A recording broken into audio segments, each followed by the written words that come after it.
Johnny Cash is my favorite musician, and he also really aligned with the principles that I have committed to following.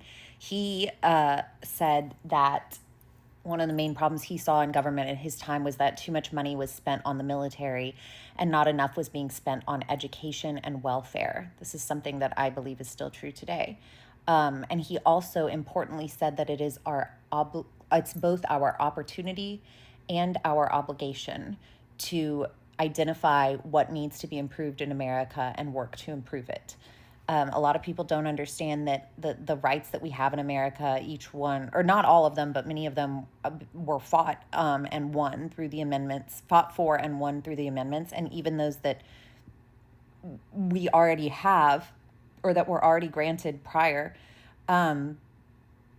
we've had to fight to keep them. And so we can't be complacent.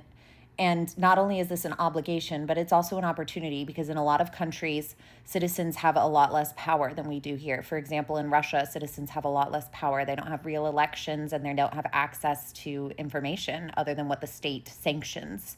And that's how Putin is able to control them by limiting the amount of information that they're able to access and limiting their freedoms.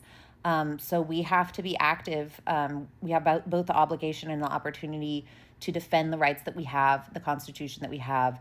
And if we don't, we will lose that opportunity. It will no longer be our obligation, but we will also lose the opportunity. And that's the thing. With fascism, you get a lot of order. You get a lot of law. Well, you don't get a lot of law, but you get a lot of order. A lot of order. Well, and a lot of law.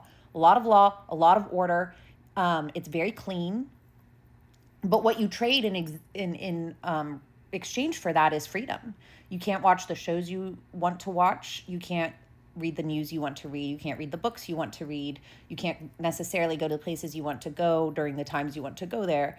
There's just a lot of restrictions because in order, like, anyone who's had multiple kids knows, like, yes, you could have a perfectly crystal clean house, but at what cost? You would have to, like, think about in Sound of Music, like, his kids were so orderly when Fraulein Maria comes in, but, like, there's no joy. And yes, the house is crystal clean, but there's no joy because there's no freedom for those kids. That's authoritarianism. And then Maria comes in and, like, yeah, the house is a little bit messier and everything's louder because everyone's singing and having fun. And so things aren't as orderly, but there's freedom and it's fun. I'm really trying here, guys. But yeah, Johnny Cash, more money on welfare and education, and it's our opportunity and our obligation to make our country better.